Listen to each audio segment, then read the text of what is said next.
अस्सलामुअलैकुम, कैसे हैं आप लोग सब। उम्मीद करती हूँ आप लोग सभी खैर खैरियत से होंगे और मैं भी ठीक हूँ अल्हम्दुलिल्लाह। जैसे कि आप सभी को पता है बकरा ईद गुज़र चुकी है और अब हमने बहुत सा मटन का कढ़ाई गोश्त, अचार गोश्त, बीफ का अचार गोश्त, मटन कढ़ाई गोश्त सब कुछ फ्राई कर लिया है। तो आइए चल के हम अपने ज़बान के टेस्ट को चेंज करते हैं और बनाते हैं माश की दाल की कढ़ाई।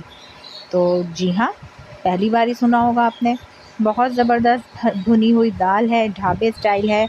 तो आइए चल के हम कुकिंग स्टार्ट करते हैं। चलें जी, बिस्मिल्लाहिर्रहमानिर्रहीम। ढाबे स्टाइल हम माश की दाल की कढ़ाई बना रहे हैं। तो मैंने यहाँ मट्टी की हांडी ले ली है और इसमें एक अदद बड़े साइज़ की प्याज जो कि मैंने बारीक स्लाइस में कट की हुई है वो ऑयल गर्म करने के बाद मैं इसमें शामिल कर रही हूँ और इसको मैं हल्का सा गोल्डन करूँगी। बहुत ज़्यादा हमें इसको डार्क ब्राउन नहीं करना है।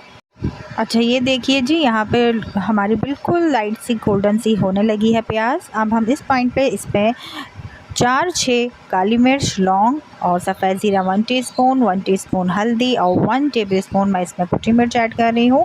नमक हस्बे ज़रूरत, हस्बे ज़ायक़ा। तो यहाँ मैं जैसे ही प्याज होगी हल्की सी सौते तो मैं इसमें नमक, ज़ीरा, काली मिर्च और लौंग ऐड कर दूँगी। गरम मसाले के बाद मैं इसमें कुटी मिर्च और हल्दी ऐड करूँगी। आप चाहें तो इसमें हाफ़ क्वांटिटी कुटी मिर्च और हाफ़ क्वांटिटी पिसी मिर्च की भी ऐड कर सकते हैं। इसके बाद मैंने यहाँ 3 अदद बड़े साइज़ के टमाटर चॉप कर लिए थे बारीक, वो मैंने ऐड किए हैं। थोड़ा सा इसमें पानी का छींटा दिया, अच्छे से मिक्सअप करके इसको मैंने 15 मिनट के लिए स्लो आंच पे कवर करके पका लिया है। और 15 मिनट के बाद ये देखिए जी, हमारे टमाटर और प्याज सॉफ्ट हो चुके हैं और भुनने पे मसाला बहुत ज़बरदस्त सा आ चुका है। ये देखिए जी, यहाँ 250 ग्राम मैंने माश की दाल ली थी, इसको बॉईल कर लिया है, फुल टेंडर हो चुकी है। इसमें कोई 1 कनी या 2 कनी नहीं मैंने छोड़ी थी। ये अच्छे तरीके से मैंने इन तमाम मसालों में दाल मिक्सअप की। उसके बाद 5 से 6 अदद मैंने हरी मिर्च लेकर रफली चॉप कर ली।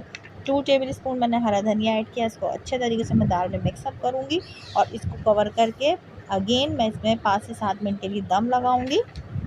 और ये देखिए जी, मसाले के साथ दाल को अच्छे तरीके से भून लीजिएगा और इसको जब हम दम पे रखेंगे तो इसका ऑयल बिल्कुल सेपरेट हो जाएगा। इसमें जो हमारे तमाम मसाले जाते हैं वो दाल में अच्छे तरीके से रच बस जाएंगे। और ये देखिए, मैं अच्छे तरीके से इसको मिक्सअप कर रही हूँ। उसके बाद मैंने इसको 5 से 7 मिनट दम लगा लिया है। इसके ऊपर मैंने पिसा हुआ गरम मसाला छिड़का है और उसके बाद मैंने इसको डिश आउट कर लिया है। और ये देखिए जी, हमारा कितना ज़बरदस्त सा लुक आ रहा है माश की दाल कढ़ाई का। आप लोग भी ज़रूर ट्राई कीजिएगा। उसके बाद इसको हरी मिर्च, हरे धनिया, पुदीने से गार्निश कर लीजिएगा। और ये मैंने इसको कढ़ाई में गार्निश कर लिया है, डिश आउट कर लिया है। आप देख ही सकते हैं इसका बहुत ज़बरदस्त सा लुक है और माशाल्लाह अल्हम्दुलिल्लाह इसका टेस्ट भी बहुत ज़बरदस्त और लाजवाब था। आप लोग ज़रूर ट्राई कीजिएगा। मुझे उम्मीद है कि मेरी तमाम रेसिपीज़ की तरह आपको माश की दाल की कढ़ाई बहुत पसंद आएगी। आप लोग ज़रूर खाएंगे, खिलाएंगे, मेहमानों से अपनी वाह वाह पाएंगे। तो देखते रहिए पाकिस्तानी फूड्स ऑफिशियल। अगर मेरी वीडियो आपको अच्छी लगी है तो लाइक करें, शेयर करें, कमेंट्स करें और जाते जाते मेरे चैनल को सब्सक्राइब करना ना भूलिएगा। मिलती हूँ आपसे नेक्स्ट वीडियो में, जब तक के लिए अल्लाह हाफिज़।